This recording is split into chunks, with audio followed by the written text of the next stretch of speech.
Muito bom dia, são 10h19 e temos esta manhã o regresso muito aguardado do Visto Fora. É o espaço em que visitamos todas as sextas os temas que marcaram a semana, pelo olhar de dois estrangeiros há muito radicados em Portugal, o Olivier Bonamici e Begonha Inigas, também, claro, com o jornalista da Renascença Miguel Coelho.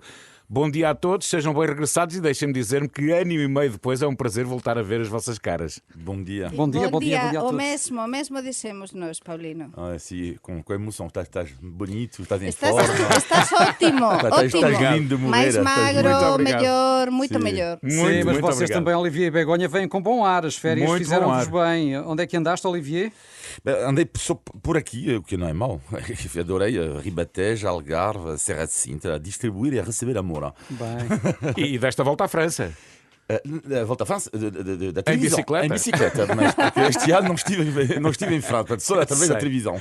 Vieste pela televisão. E tu, Begonha, sei que tens muito para contar, porque ao fim de tantos anos de jornalismo, tens agora uma nova ocupação. Conta-nos tudo. Iso é, eu antes de máis quero agradecer a todos os nosos ouvintes, que son moitos, e só percebe isto porque ás veces estamos a facer o noso traballo e non somos conscientes de até onde que chegamos. Cando eu anunciei que deixaba o xornalismo, deixaba de ser correspondente do Labo de Galicia e COPE para abrazar un novo desafío que achei importante, que ten a ver moito tamén co meu traballo dos últimos anos, que é tentar criar pontes entre a Galiza e entre o norte de Portugal, porque eu desde semana pasada sou a directora de comunicación da Eurorrexiao Galiza Norte de Portugal, mas non quería por nada deixar este programa, porque sei que isto é unha familia e que as persoas que nos ouven do outro lado están lá, e porque non quería deixarvos, que isto é maravilloso e acho que se transmite. Portanto, Nós também não eu deixávamos continuo que cá. deixasses. Vou continuar cá como comentadora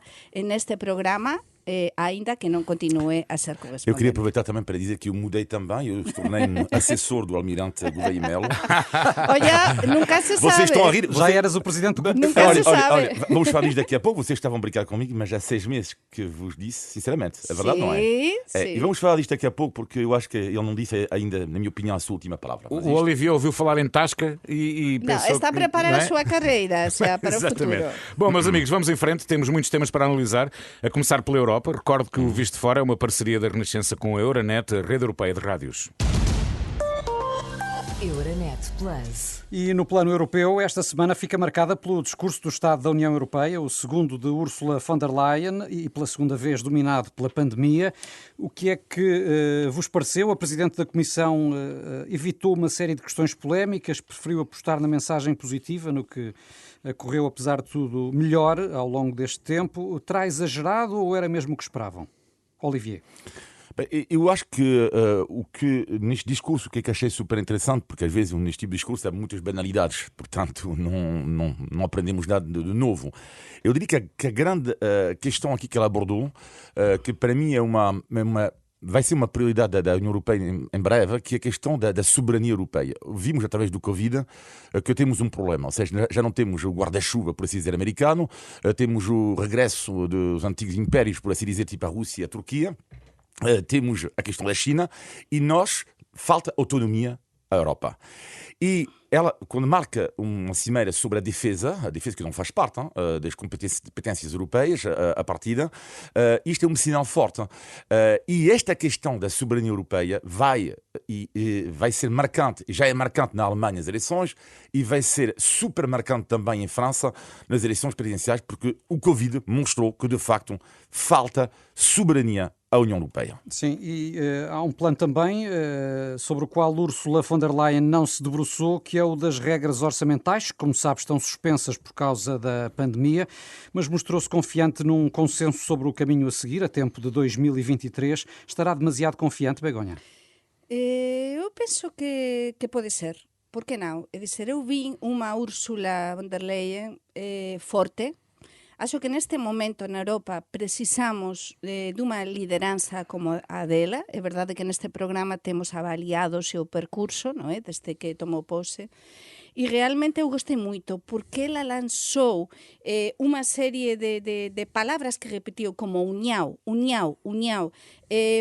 Vamos xuntos a encarar este desafío, é o que eu resumo, E temos o tema orzamental, é verdade que é un tema complicado e de feito pediu a países, aliás, o meu país, España, e a Portugal tamén, esas reformas que os respectivos gobernos están agora a tentar en materia, por exemplo, de traballo e demais, de cara tamén aos fundos, os próximos fundos comunitarios. Non é fácil, mas por que non? Mas eu vin a unha como explicaba, unha lideranza forte. Inicialmente a Úrsula von der Leyen non sabíamos moito ben por onde que podía ir, mas eu encontrei que foi unánime a resposta dos diferentes partidos políticos dentro da Unión Europea a este discurso. Entón, creou consenso, o cual eu acho que neste momento, neste novo curso que comezamos, é importante.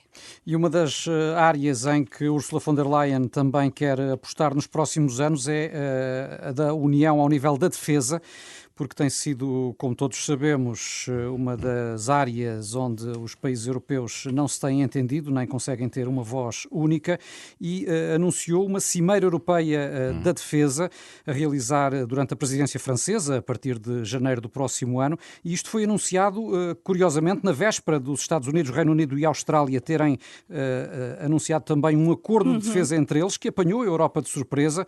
Será, Olivia, que é desta que a União Europeia consegue avançar neste domínio da defesa comum? É urgente. Eu acho que é urgente. Não sei se vão conseguir. Os meios têm, a capacidade também tem. Resta saber, e isto eu acho que é uma questão mais de vontade política. Porque até agora, eu lembro muito bem que dizia recentemente um deputado europeu em França, ele dizia, até agora a Europa tem um urso em peluche versus ursos polares. É exatamente isso. Ou seja, é uma moleza em relação a isto, e a Europa deixou de ser, infelizmente, em outros aspectos não, mas em relação a questão da defesa deixou de ser uma referência. E depois que a Ursula von der Leyen, lembremos que foi ministra de Defensa na Alemanha, no seu país, ten un longo percurso nesta materia e, sin dúbida, eu acho que a queda de Cabul, toda a problemática de Afganistán neste verão, foi decisiva, eu acho, para que ela pusese no asunto, pusese sobre a mesa precisamente do seu discurso desta semana, non é? E dixese, temos de facer algo, e eu vi tamén a unha Ursula von der Leyen con unha visão xeoestratégica, que iso é moito importante, o que tantas veces temos falado neste programa, Olivier e eu, que faltábanos esa unión, ese encarar esta problemática, e sin dúbida ela dixo unha coisa moito importante: sen defensa non há unión, é dizer, é precisa criar unha política común en materia de defensa. O problema são os nacionalismos e interesses muitas vezes divergentes entre os próprios Estados-membros. Muito difícil, é mesmo muito difícil. Uma coisa é o discurso, non é? Que podes gostar máis ou menos, outra coisa é que depois se materialice, mas é importante, de feito, ter esta ideia e esta base, non é? Esta vontade de facer alguma coisa.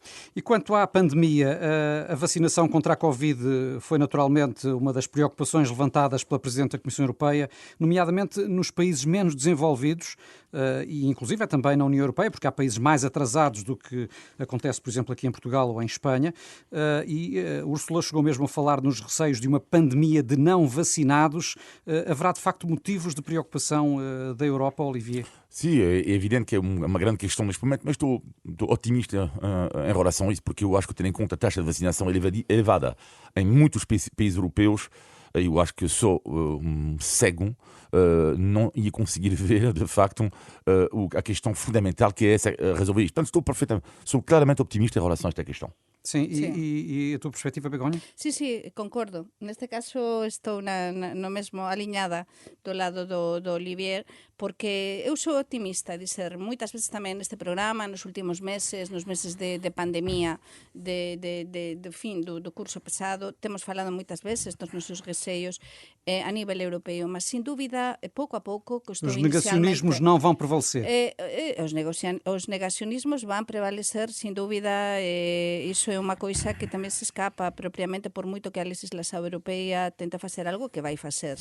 Mas negacionistas vai haber, mas o unha vez que xa se obrigue en determinados países, como xa estamos a ver que está a acontecer, a vacinar a determinados colectivos, o que se vacinen, pois aliás, médicos, persoal de saúde en países onde non é o caso de Portugal e España, que maioritariamente os médicos e persoal de saúde se vacinan, non é? Ou se vacinaron, mas esta obrigatoriedade, entre aspas, a determinados colectivos de se vacinaren, colectivos profesionais, acho que é importante para tentar combatir isto, porque o que dicemos tantas veces, si realmente, por moito ben que vayan Portugal e España, en termos de vacinação, se o resto dos países non avanza o resto dos países europeos e, aliás, de outros continentes, non estamos a gañar a batalla. Portanto, é fundamental, neste sentido, facer alguma coisa. No caso da obrigatoriedade da vacina, Itália é pioneira ao avançar com a imposição generalizada para todos os trabalhadores, já a partir de outubro. Em França, Olivier, ainda só é obrigatória a vacina para os profissionais de saúde e para os profissionais dos lares, não é? Como é que esta norma tem sido implementada e recebida em França?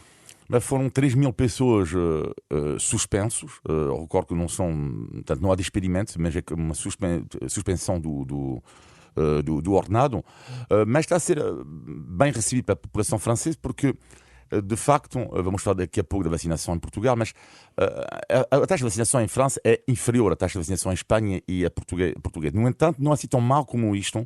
É superior, por exemplo, a de Israel, dos Estados Unidos e do Reino Unido, o que para Macron não deixa de ser uma pequena vitória, tendo em conta a mentalidade anti-vacina dos franceses. Portanto, ele conseguiu dar a volta a isso e, de facto, uma aceitação, está cada vez mais aceitação sobre a política de vacinação do governo francês. Mas aí também, naturalmente, um pouco também à semelhança do que se passa cá em Portugal, a eficácia das vacinas e a forma como a pandemia progressivamente é controlada com o grande contributo da vacinação é no fundo, a melhor campanha que se pode fazer a favor das vacinas. Sim, sem dúvida. Em Espanha, Begonha, alguma perspectiva de vir a ser imposta ainda assim a vacinação, pelo menos em alguns setores de atividade, ou está completamente fora de causa? Que está fora de causa, acho que como acontece en Portugal, é dizer, pode ser en algúns sectores, sí que se falou, como temos explicado que tamén en España temos 17 comunidades autónomas, cada comunidade autónoma ten descentralizado en materia de saúde determinados aspectos, non é? É verdade que en pandemia há unha colaboración entre todas as comunidades autónomas en materia de saúde e depois o goberno central, mas sí que isto se pus, por exemplo, sobre a mesa no caso dos lares, é verdade, algún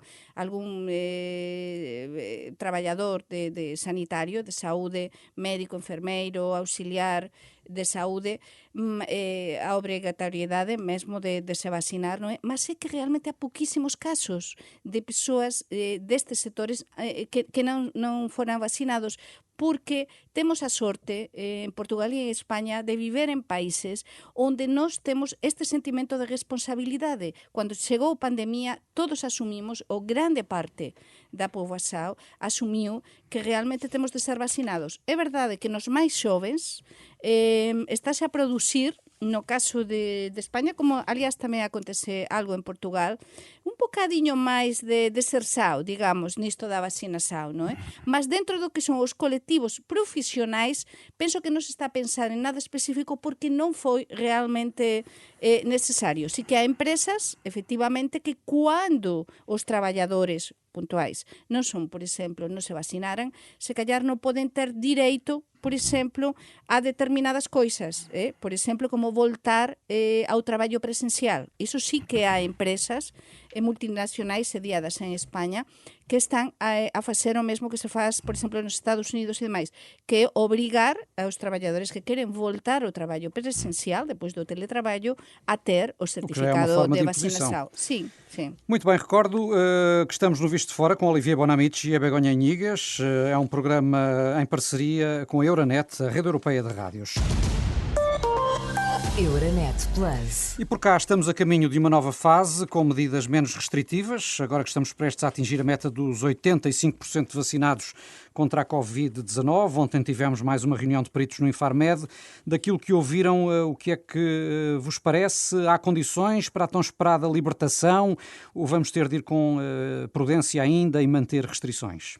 Olivier. Bem, eu acho que, para responder rapidamente a isso, eu acho que pode ser as duas coisas. Ou seja, pode haver prudência e manter ainda algumas restrições e, ao mesmo tempo, a caminho da esperada libertação. Agora, é evidente que se falarmos da libertação total, que é tirar a máscara no interior, não sei o que, isto é fora de questão, isto é evidente.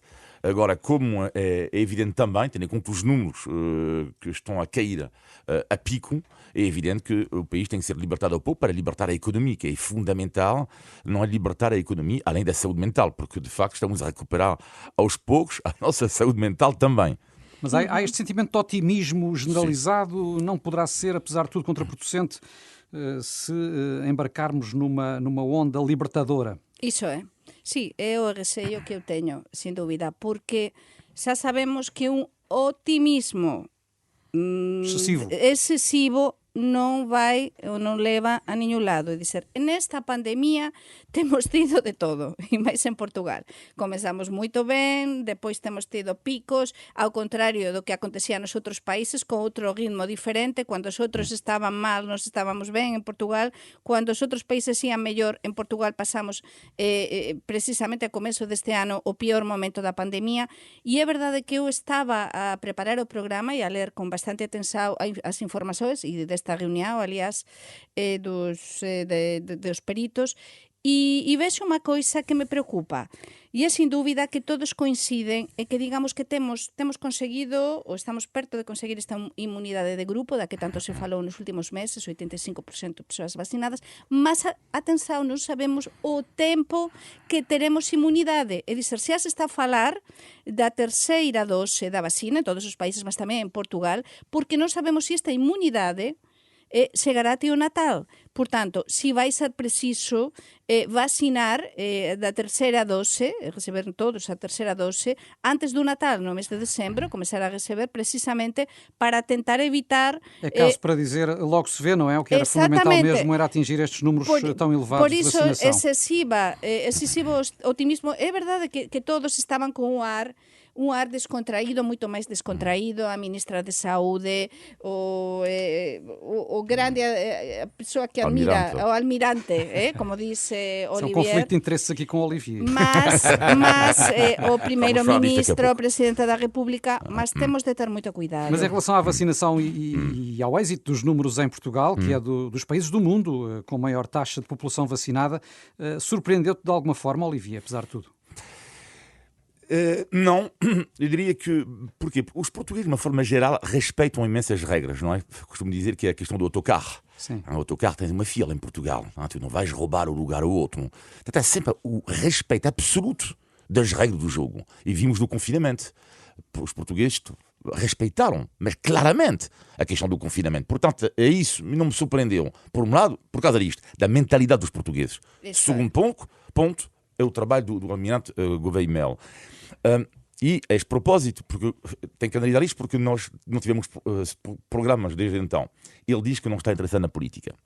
O problema para mim é que ao dizer isto,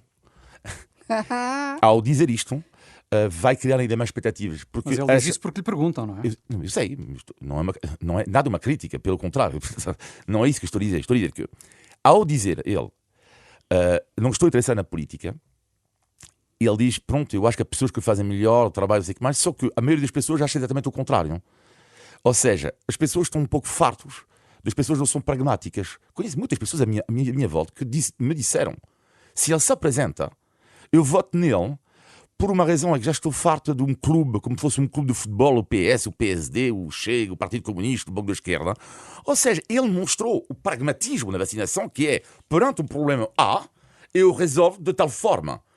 Se isso aplicar um dia à saúde, à educação, à economia, sem pragmatismo ideológico, eu acho que temos já se criar um novo caminho. Portanto, só para concluir, eu acho que ele, ao dizer isto, vai criar ainda mais expectativas, porque sim, almirante Gouveia Mel, por causa do seu extraordinário trabalho, as pessoas cada vez mais pensam que o senhor, ou então pessoas com o seu perfil, têm uma chave para o futuro do país. No, e que ele fez un ótimo traballo. Ele, como tiñan de ver os nosos ouvintes, a Olivier, eu estou a adorar estar cá no estudio con o Paulino e Olivier, porque ele além de vocalizar moito ben, ele é unha persoa moito sexual. Então estaba a falar do almirante e estaba ele lá a Mas ele escrever. entusiasma-se em especial com o Entusiasma-se, é almirante. maravilloso. E tentamos transmitir isto. Acho que xa se transmite. Mas concordo co ele, realmente. Ele, cando asumiu esta responsabilidade, a vacinación non estaba a correr ben en Portugal, e é verdade, os feitos nos estamos a analizar, a tentar avaliar, e foi un suceso. E da parte española que preguntabas, no caso tamén en comparación con outros países, non é? De Portugal, o suceso, eu penso unha das coisas que máis me faz me sentir aínda máis transfronteriza realmente, o que sempre teño dito neste programa, non é? Non teño mudado de pele con este meu novo desafío profesional, é precisamente que do outro lado da fronteira na Galiza é a mesma coisa. As persoas son super respetuosas con o tema da vacinação. Por tanto, a un lado e outro da fronteira temos feito o traballo de casa moito ben, mas que vai acontecer a partir de agora com a pandemia? Com as novas variantes? Sim. Isso já é outro Deixamos tema. para o futuro e para futuros vistos de fora também. Esperemos não vir ter a documentar futuramente qualquer nova variante. Mas Oxalá. deixa-me perguntar-vos também sobre os negacionismos que, apesar de serem residuais, também existem em Portugal. Aliás, tivemos nas últimas semanas pelo menos 2 protestos com alguma violência. O primeiro, aqueles insultos ao coordenador da Task Force, que passou a ter segurança pessoal, inclusive, e mais recentemente um ataque, acho que podemos chamar-lhe mesmo assim, ao Presidente da Assembleia da República. Haverá, Olivier, o risco de uma escalada nestes protestos, apesar do pouco peso dos negacionistas em Portugal? Eu acho que não. Mas temos, claro, ter algum cuidado, não é? As autoridades têm que ter cuidado. O que é preocupante nisto é o aumento de negacionistas que há, não só em relação às vacinas, mas em relação a tudo. Eu vou dar um exemplo, que não tem nada a ver com a vacina, que tem a ver com os atentados do dia 11 de setembro. Recentemente estive na Esplanada do Café, na minha zona, em Almada, e depois há um senhor que fala comigo, e estava a falar do 11 de setembro, e estou a perceber que eu estou perante um negacionista. Bom, então eu digo a ele, não é claro, são os americanos, não é que fizeram os atentados, eu a gozar com ele, não é? E ele disse, claro. Depois ele disse uma coisa extraordinária, disse, sim, porque os pilotos não há prova nenhuma que eles morreram. Não há prova nenhuma que eles morreram. Só que o problema do negacionista, que é extraordinário, é que nós temos que dar a prova. Ora, é evidente, qual é a prova que eu tenho com ele que os pilotos morreram? Quer dizer, qual é a prova concreta que eu tenho? Não tenho um passo digital para mostrar que os pilotos dos aviões morreram. E é tudo em relação a isto, tudo. E questionar tudo.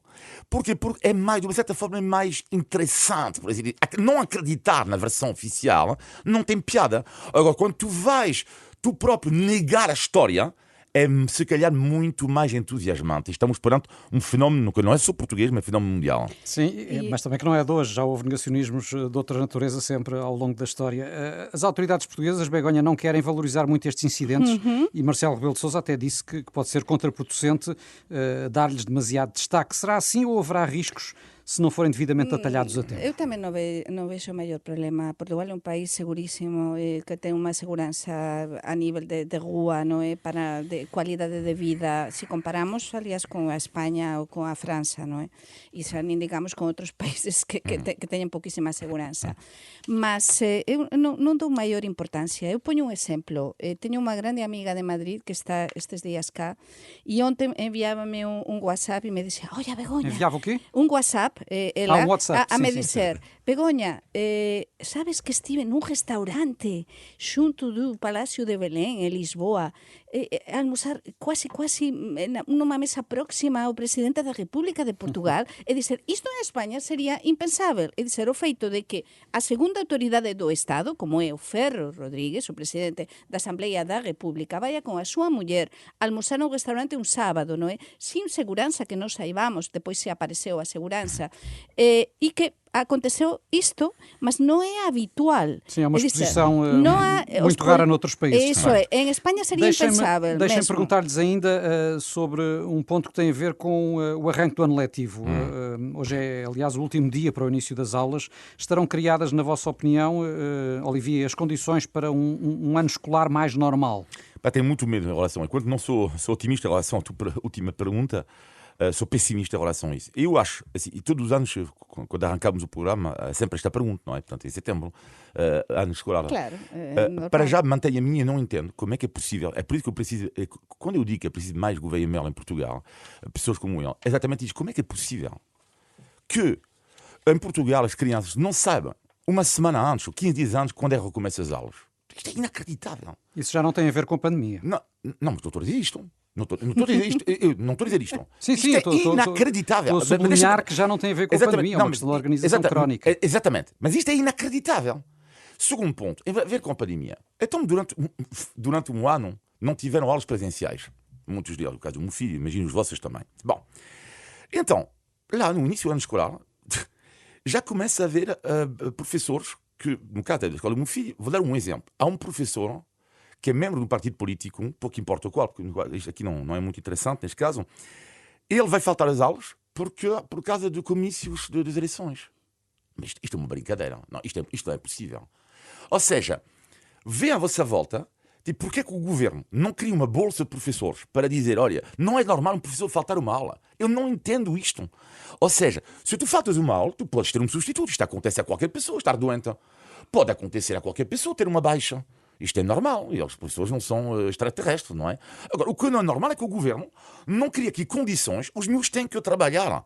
E depois há a apresentação na quinta-feira, o regresso à sexta-feira, e depois eles vão falar, depois já estamos no final de setembro, em novembro já estão de férias, e depois é bom dia, professor, boa tarde, professor, vamos falar de si, não sei o que mais. A apresentação dura uma semana, depois já estão de férias, depois estão 3 meses de férias no verão. Eu admito que este sistema não o entendo. Não o entendo. Begonha. Mas, Temos que avançar. Eu non posso neste sentido criticar. Os meus fillos van ao Instituto Español de Lisboa, como saben todos os nosos ouvintes, e entón comenzou normalmente o ano lectivo sin ningún tipo de problemas, como explica Olivier. Por tanto, non posso dizer nada. Mas si, para mí é unha coisa preocupante con isto da volta á normalidade depois da pandemia, do comezo do novo ano lectivo, que ten a ver con o SATEL, sobre todo nos colexios, nas escolas públicas portuguesas, porque precisamente isto de desfasar ou de dividir os propios alumnos para entraren, saíren a diferentes horas por causa tamén da pandemia, da seguranza frente a COVID,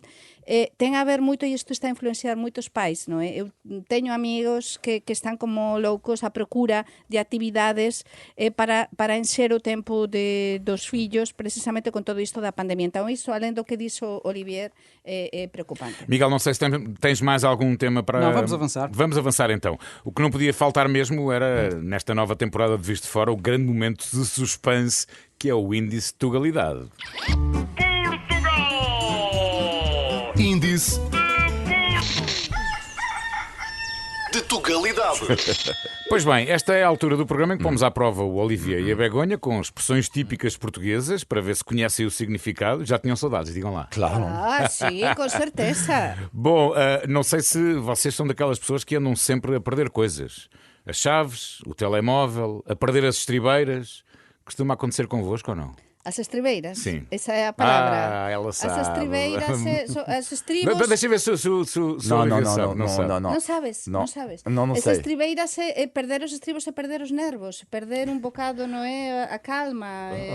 Exato, não? sim, é Sim, mais perder perder a a calma cabeça, do que no perder os fundo, nervos. É os nervos virem à flor da pele. Exatamente, non sei, en español dicimos perder os nervos, que Eu tipo não sei. quando perder os nervos. ficas moito Às vezes, nervado. acontece às vezes a ti ou não? Perder as tribeiras. Eu diría, pregúntate a ti. Que a ti eu sou galega, e como galega que sou, eu faço unha pergunta quando me facen outra. Olha, eu devo dizer, eu conheço pessoas que é muito raro perderem as estribeiras, mas quando perdem eu fico com tanto medo. Sim, mas a Begonha de facto está bem informada, porque as estribeiras vêm da equitação, não é? São um tipo de Sim, estribos, a exatamente. peça onde o cavaleiro apoia o pé. E claro, se o pé sair do estribo é muito fácil perder o Não sei controle porquê, do mas cavalo, não é? Ou cair eu- ao chão. Daí a eu- expressão perder as estribeiras. Eu tenho um palpite que o Miguel, quando perde as tribeiras com os filhos, deve ser terrível. Não sei porquê. Ui. Eu nem quero saber. Nem quero saber. Sou muito Enfim, paciente. Avancemos, enfim, Miguel. melhor non falar Um pai disso. extremoso. Avancemos. Índice De Tugalidade. Isso não sei se foi de eu ter regressado hoje, animei depois estar aqui presencialmente convosco, mas isto passou no instantinho. Faltam 12 minutos para as 11. Antes de fecharmos, temos como sempre o positivo e o negativo da semana, na opinião dos nossos comentadores. Começamos por ti, Begonha, vamos ao negativo. Pois para mí o negativo ten a ver con algo que falábamos a un momento, é precisamente ese descontrolo que há, que eu coñezo varios casos, no caso dos ATL nas escolas, non é? Portuguesas, e esta desorganización, entre aspas, que ten condicionado moito a volta á normalidade de moitas familias, non é? E a procura tamén de actividades paralelas ou alternativas para poder pôr os fillos enquanto os pais están a traballar e ainda non está moito ben organizado este tema. Sin dúbida, isto nos condiciona moito, non é? No que é o día a día e a vida familiar. Olivier, o teu negativo? O meu negativo foi o que aconteceu durante as férias, desde o último programa. Foi, enfim, não bem negativo, mas é assim, eu saí da minha filha de Portugal, definitivo, quando tive que, lá está, preparar a mala dela para viver em França, porque ela vai estudar em França, 19 anos de idade. Uau, foi algo de violento. E sei que educamos os filhos para outras aventuras, para eles voarem, mas uau.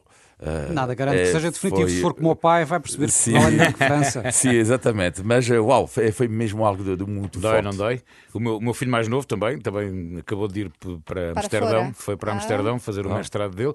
Ele, de resto, entrou cá também numa universidade, mas preferiu ir para Amsterdão Sim, porque ele diz que um dia claro. gostava de ficar por lá e não voltar. O que é pena e dá que pensar, não é? Dá que pensar. Dá muito Dá que pensar. Pois. Sim. Bom, vamos ao positivo, Begonha. Eu acho que isto também devia ser positivo, porque ia dar asas aos nossos por isso filhos, que não disse é? negativo e E positivo. criar-lhes condições de Eso dar é. oportunidade. não é? Claro. Sí, no, sobre todo estamos nun mundo global, non? Claro Eu que vou sim, estar claro 2 que sim. semanas, por exemplo, en un lado, 2 semanas no outro lado, é normal.